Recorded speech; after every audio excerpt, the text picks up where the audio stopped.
Welcome in, Grinders and Vegas Insiders. Holden Kushner here with Dan Bach from RotoGrinders. Of course, Kevin Rogers from Vegas Insider. We're just going to do the 3 Thanksgiving Day games because it's the third greatest day in the sports year. You got the first 2 days of the NCAA tournament. You got Thanksgiving. You got the 3 Fs, family, food, football. It's going to be amazing. Good afternoon, good morning, and if you're watching us on YouTube right now, you better like and subscribe to the channel or horrible things will happen to you. K-Raj, what's going on, buddy? 3 games, short turnaround. Love the Thanksgiving Day slate. Give me a little rundown here. Chicago, Detroit, Buffalo, Dallas, New Orleans, at Atlanta. We'll really dive into these games in a moment, but it's not a bad slate. It's not bad. I mean, good morning, Holden. Good morning, Dan. Yeah. It's just about, it always goes back to that argument about why do we get stuck with the Lions every year on Thanksgiving? It's tradition, I mean, you got to have the Lions on there. Yeah. But they've been a complete dumpster fire recently. And, you have 3 games, which obviously all 3 have different themes in a sense, that Chicago, Detroit. Chicago's trying to make a desperation run to the playoffs. And the second game with Buffalo and Dallas, we'll see if the Bills are for real or not, because they have a tough stretch coming up after this great start. And then the final game with New Orleans and Atlanta, that if the Saints can get some revenge against the Falcons for that ugly loss a few weeks ago. But at least the good news is a few years ago they put in a third game at night. So at least you get football from 12:30 all the way through the night. So that's a positive. Yeah, just so you know, there was a tradition in Salem, Massachusetts, burning witches. And you know what they did? They stopped it. So let's just get rid of the Lions on Thanksgiving. Dan Bach from RotoGrinders, Sharpside app. What's going on, buddy? We got some DFS. This really, to me, is my favorite DFS day of the year. It's a short slate, but it's still 3 games. And you're going to be sitting your ass on the couch watching every single second. Yeah, totally agree. Like, I don't love the single game slates all that much. Not my cup of tea, but 3 games is perfect. Mm-hmm. And it's going to be weird not rostering Theo Riddick for like the first time over the last 6 years, because he's always been like the key guy on this Thanksgiving slate, but he's nowhere to be seen. So we got to find this year's Theo Riddick. But this is a great day for DFS. Some big tournaments out there as well. And it's fun too. Like, especially like if you're out with the family, put together like a family game. Like, you can do private contests where you're just playing, everybody who's at dinner builds a team or something like that. And that's fun. Get a little friendly competition. Don't have to jump in the big stuff, but either way, get some DFS in your life this Thanksgiving. Are you ripping your grandma off at Thanksgiving? Hey, this is horrible, Dan. I mean, what? I'm not. It's just an idea. Like, she's cheap anyway, right? So playing in a dollar game with 5 other people. All right, so let's get into this, K-Rod, from the betting side of things. It's Chicago at Detroit. I am a little concerned that David Blau is going to have to start at quarterback for Detroit. Stafford's gone. Driscoll now has a hamstring injury, and he's all about the running. The Bears opened as 1.5 dogs, and now they're 3-point favorites. So explain to me why there was such a big line movement as it's Chicago at Detroit, 12:30 Eastern. Because Detroit stinks. But why would they open as favorites then?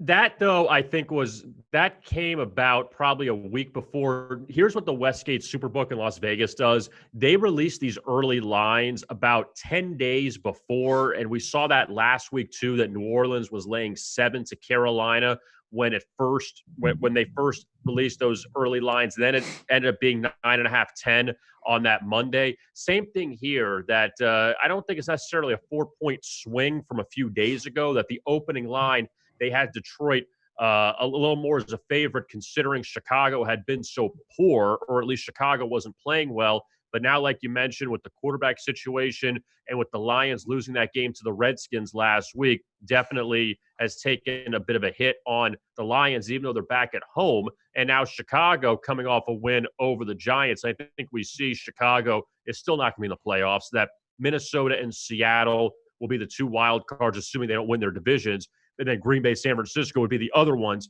But Chicago doesn't have a shot to make the playoffs unless they go on an incredible run and one of those teams melts down. So for the Bears, Holden, that this game, obviously now they have a little bit of momentum. They've won 2 of 3. They're playing great defensively. You can't take that away. It's just offensively they're not very good.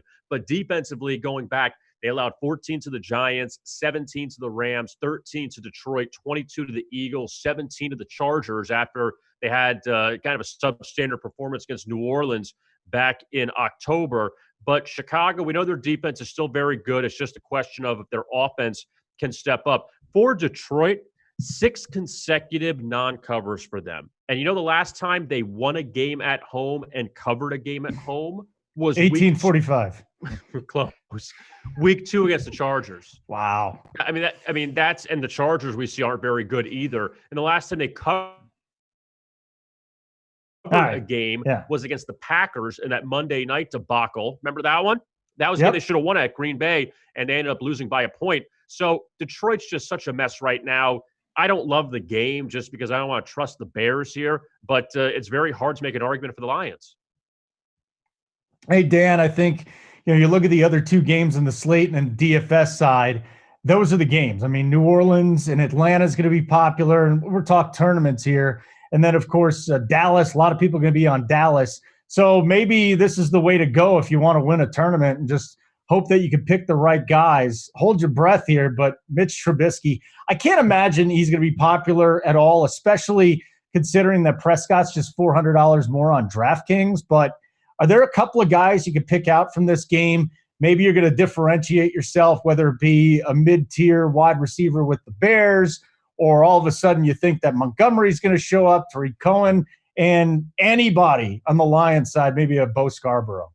Yeah, I think the Lions side is really the toughest place to go here today. I mean, the one guy you could look at, Kenny Golladay, his price is the lowest that it's been all season long. So you've got some value there. Yeah, Scarborough, last week 18 for 98 was respectable, but only a 50% snap share. So it's not like he's in there the entire time. And if David Blau is the quarterback, I really want no piece of Detroit at all. Now, Chicago, on the other hand, I do think there's a lot of ways we can go here because I think the key, obviously, you're going to want people from New Orleans, Atlanta, the highest total. You got the best offensive players.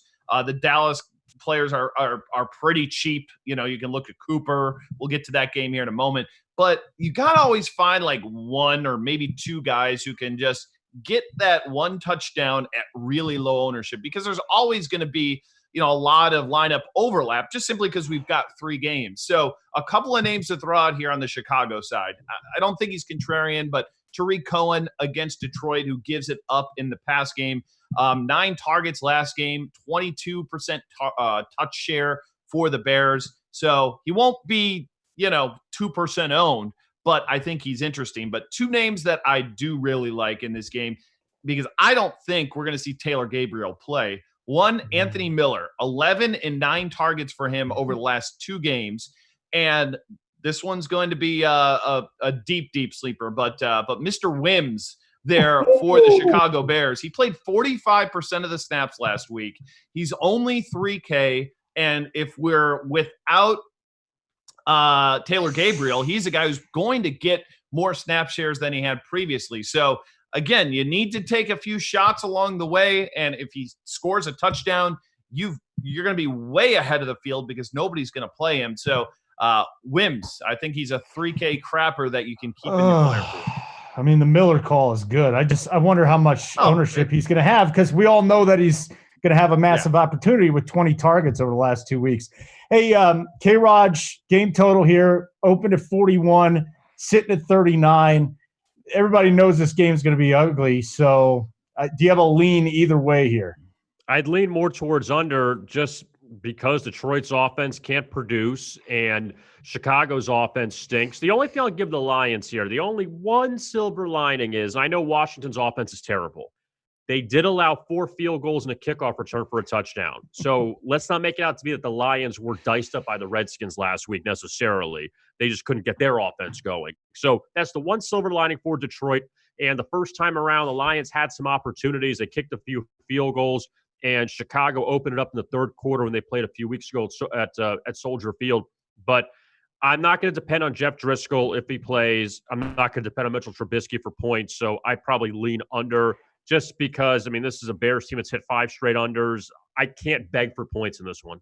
Hey, Dan, we were kind of talking about Blau out there, and if it is Driscoll then, and he does have a hamstring. Does that change your opinion anything on the Lions passing game? Not really, because they haven't really been that good with Driscoll in that position. Galladay in particular is the guy that I would want to play. I think he's the most talented player they have, but he is not, clicked particularly well there with Driscoll since he's been the starter. Maybe Blau is, maybe that'll change. Maybe that'll actually help Galladay a little bit. I would think so, but you never know. I just know that he and Driscoll have not put up very interesting fantasy numbers the last couple of weeks. So, and then of course, like team defense, I think you can play both of these team defenses. They'll probably be fairly chalky here with a lower total, but that's probably the chalk play in this game. Yeah, I think Dallas will probably be popular too. Let's get into that game, 4:30 Eastern. So you'll sit on the couch for about 45 minutes. Maybe you take a nap. Then the 4:30 game starts. Buffalo at Dallas. And Kevin, this game kind of stayed, the lines have stayed pretty even. It opened at 45. It's sitting at 45. Opened as 7-point favorites for Dallas at home. You can get them 7-point favorites at even money. You can get 6.5 at minus $1.10. Buffalo, we know this, that they have struggled against the good teams and they've beaten the bad teams so far. Dallas coming off that tough loss and New England with the bad weather. I mean, Amari Cooper was blaming the weather for him not getting any targets in that game. He's great at home. This Dallas offense is a completely different beast at home with Amari Cooper getting going here. Give me your thoughts first on the line, then we'll get to Dan and come back about the total. Isn't it interesting how we look at Buffalo, and this is a totally fair argument, Holden, that Buffalo has beefed up against not great teams. But can you say the same thing about the Dallas Cowboys? When you look at, they've beaten the Giants twice, the Redskins, the Dolphins. They had a nice win over the Eagles. Even Philadelphia looks a bit suspect now. But Dallas really has done the same thing, and they have the worst record of any division leader right now. So for Dallas, you say to yourself, all right, you hung around with New England last week, but at the same time, you didn't win the shootout with them. And Dallas now falls to 0-5 when they scored less than 30 points. When they score 31 or more, they're 6-0. So Buffalo, who's very good defensively, that can the Bills now take this over to Dallas as a nice size underdog? And Buffalo is 3-1 on the road this year. The only loss came by 3 at Cleveland, a game that went back and forth. So they had an opportunity to be 4-0, and understandably, the best team they've beaten on the road now, it turns out, because they've improved so much, is Tennessee. And that was still with Marcus Mariota at quarterback. But this Buffalo team, still very good on the defensive side. As long as Josh Allen doesn't make mistakes, I think they have a good shot to cover, if not win. I mean, for Buffalo, this is a brutal stretch coming down the last few games of the season, because they right now are the number one wild card in the AFC, and they are in control of it. But they have to make sure they don't slip up. And for Dallas, obviously, they're in a division where you could throw the Giants and Redskins out, and Philadelphia is slipping and sliding. So Dallas almost can split the rest of the way and still win the division. But I just don't have the faith right now to lay the points with Dallas in a game where they're playing somebody that's pretty good defensively. Dan, I think that Dallas is always going to be popular because they're Dallas, and there's a lot of Dallas fans out there. I'm looking at the offense. Prescott, very affordable on DraftKings. He's got to be the chalk, I would think, but you'll tell me whether I'm right or wrong. Zeke Elliott, they're feeding him last week. You could pick Amari Cooper, I think, because he's playing at home. You could look at their defense, thinking maybe they get Josh Allen to turn it over a couple of times. That night game with New Orleans and Atlanta is going to be the most popular, but I see a lot of good things going on with this Dallas offense, despite the matchup. Yeah, the Dak price on DraftKings really stands out. He's less than Josh Allen is, which, he's the home quarterback. He's favored by 7, and yet he's got this salary that stands out like a sore thumb here. So I do think a lot of people will play him. I don't know if he's quite going to be the chalk, but, it's going to be split up between him, Breeze, and probably Matt Ryan. But the thing about it is this Buffalo team is a run funnel. They're really good versus the pass, and they struggle versus the run. And that's why we see Amari Cooper here at $6K. Again, lowest salary we've had on him, but you mentioned home road splits. Talk about how dramatic these are. We've got a 29.7 DraftKings points at home this year, 8.4 DraftKings points on the road. Now, sometimes that can be a little bit noisy, but I think there's something to it here. But I think he's a guy that I think is going to garner just a ton of ownership at that price, just because of the name that he garners and coming off the bagel, like, they're going to want to feed him and get him going. So if you're playing a cash game, you're definitely going to play him. I like Elliott best in this game, though. Like I said, run funnel here. Tre'Davious White's a really good corner. He's going to be on Cooper. So in tournaments, if you don't play Cooper, I like Elliott at 7-4. The price is fine.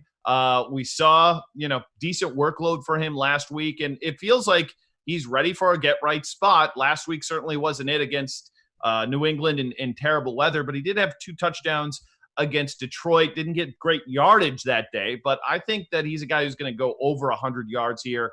And the other guy to talk about, too, because tight end is a total disaster on this slate, could be Jason Witten. Now, he doesn't have a huge ceiling, but he's cheap. And I know I made fun of you about 5 weeks ago for talking about Jason Witten on this show, Holden. So you're waiting to give it back to me. No, right I don't now. Remember. I seriously don't remember. Oh, so I absolutely blasted you. I think K-Raj probably remembers that one. It was I went into you bad that day. But on a 3-game slate like this, you can't be too picky. And he's one of the few guys who's getting consistent targets here that at that position that you need to roster in your team. So I think he's viable. Oh my God. 5 weeks ago, you just pummeled me on that. And look how you're coming around now 5 weeks later. I do want to talk about the Buffalo side real quick before we get back to K. I mean, Josh Allen has been compiling points. He's been on a roll last 3 weeks.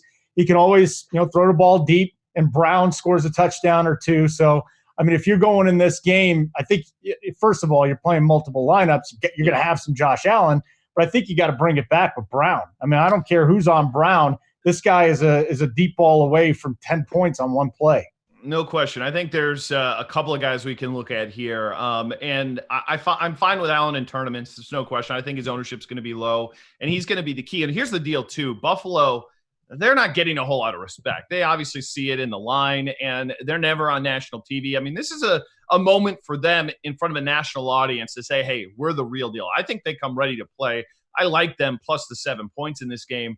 But you mentioned John Brown. Absolutely. One play away. I think again, another really cheap, sneaky guy for you, especially if you're playing Allen, could be a guy like Isaiah McKenzie, 3.1K on this 3-game slate. He's playing a decent number of snaps out there. And I think that, again, you're going to have to be uncomfortable playing a few guys if you want to play Michael Thomas, you want to play Kamara, you want to play Julio, you want to play these studs. You're going to have to find these 3K crappers. There's another name for you that I think is viable on this slate. Well, I think especially if Robert Foster's out. Robert Foster had a nice catch this past week, but his hamstring was bothering him. He did head out to practice. Keep an eye on that, because I think if Foster's out, then you got McKenzie.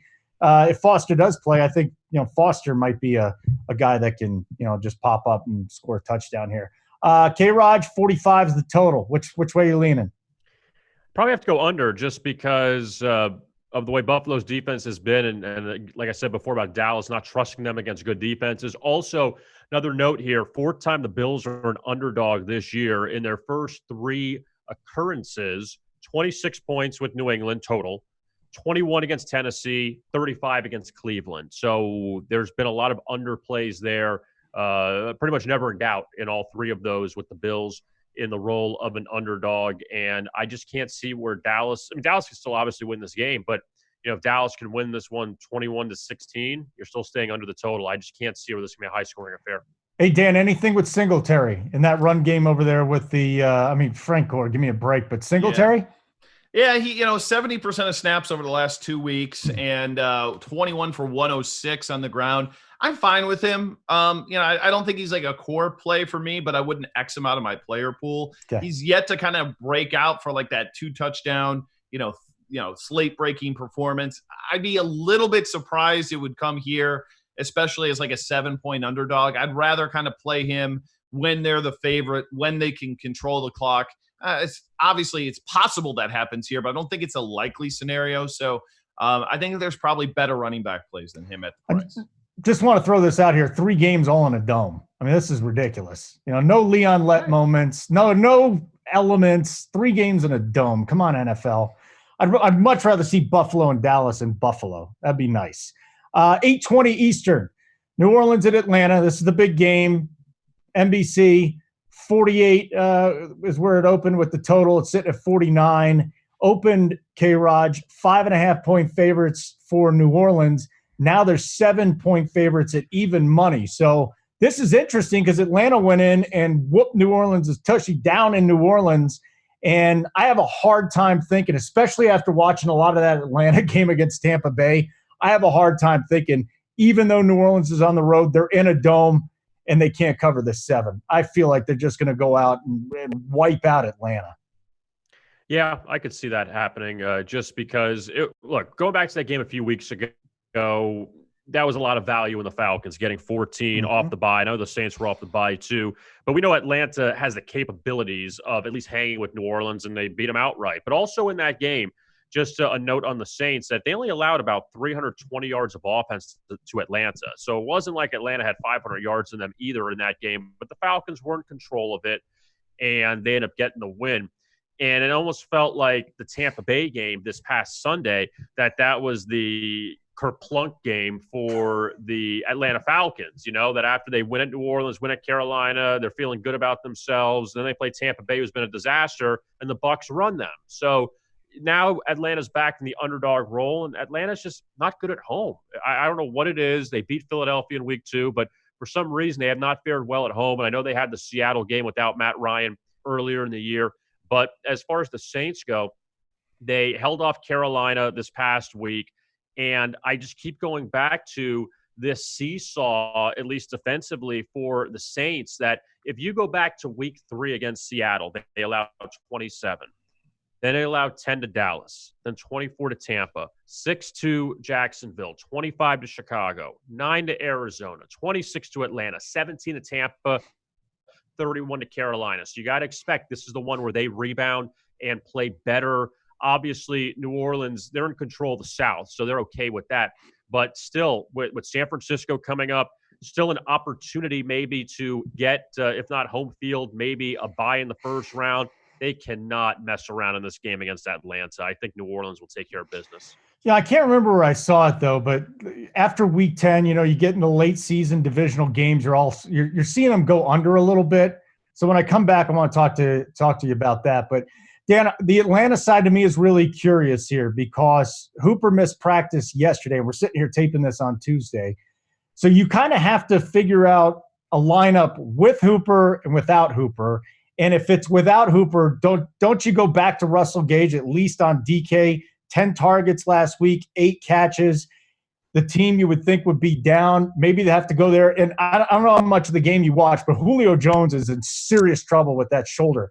Normally it's lower body injuries that worry me with a wide receiver. I mean, the guy could not lift his arm. So he's going to have to be drugged up if we're going to see him succeed. Calvin Ridley's got a little deeper ADOT lately. So I think Russell Gage, is he a guy you have to take into account if Hooper does not play?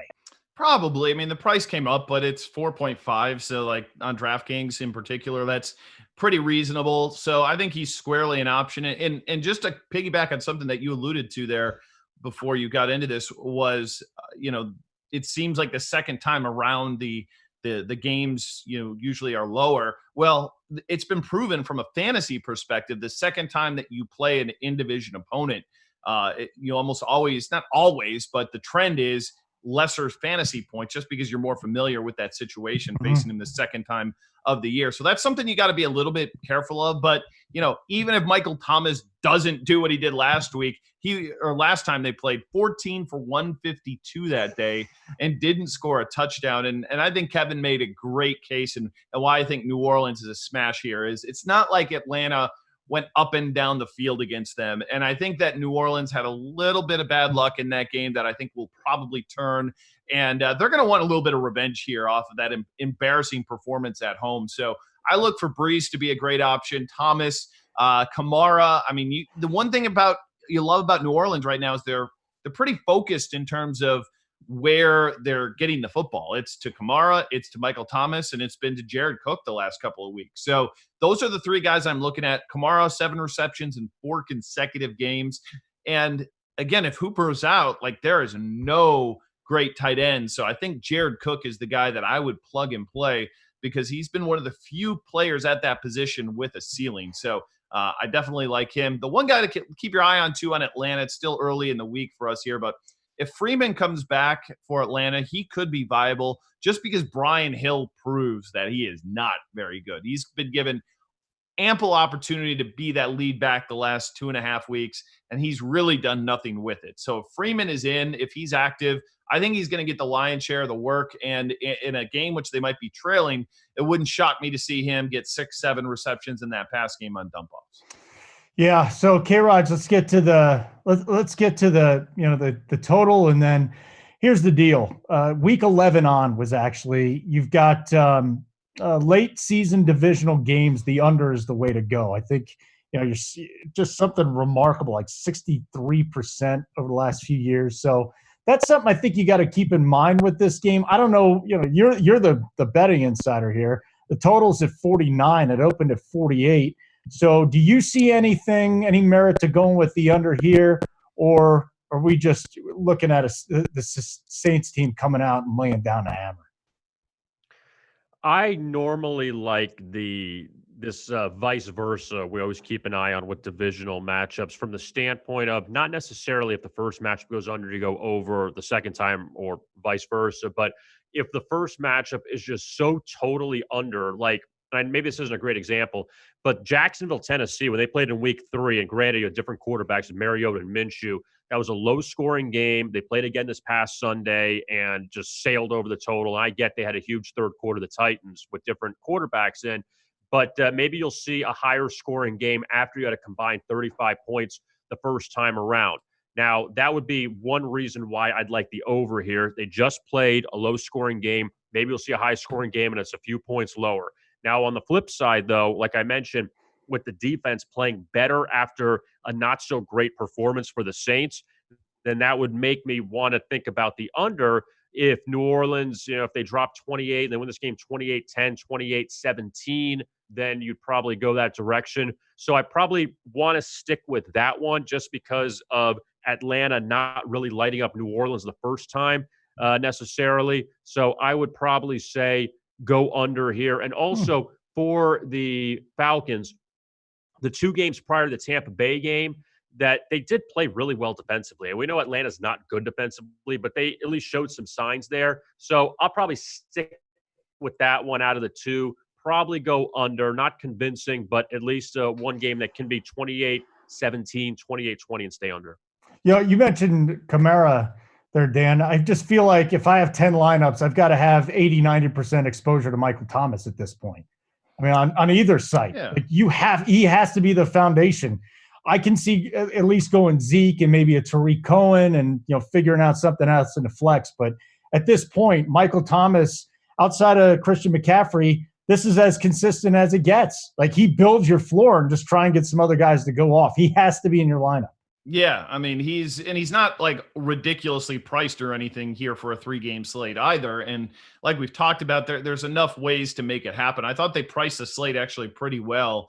So yeah, he's going to be in it, but I don't think there's anything wrong with playing Alvin Kamara and Drew Brees alongside. Right? No. That up. Right. Like, I think we can do that. The question is, and I think the one thing from a strategy side of things is, like, if you're talking about a full slate, usually if you're running 3 guys from a game, you're automatically running something back from the other side because you're thinking, like, this is going to be the high scoring fantasy game of the day. I'm going to take advantage of it. But the fact of the matter is we only have 3 games here. We might not have a back and forth type shootout situation. So don't force a quote unquote game stack here on 3-game slates. You don't have to do it.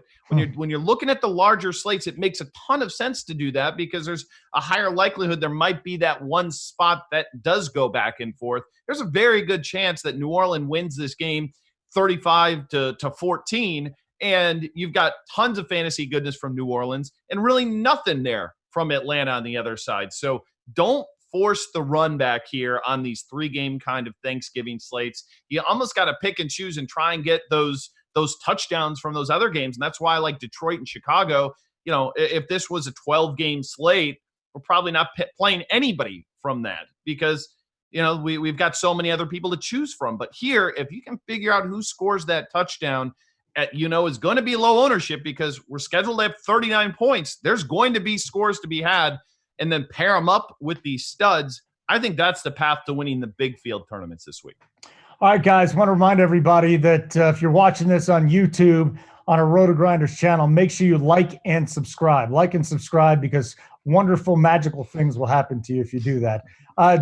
Dan, what do you want to plug? Sharpside app, RotoGrinders. We got a lot going on here with Thanksgiving coming up. Yeah, on Sunday, we actually are doing another free roll over on Yahoo, and I think that we're going to have free access to our lineup builder over there on Yahoo for this weekend. So be on the lookout for that. Huge week for college football as well. You've got an incredible Friday slate and then a Saturday slate.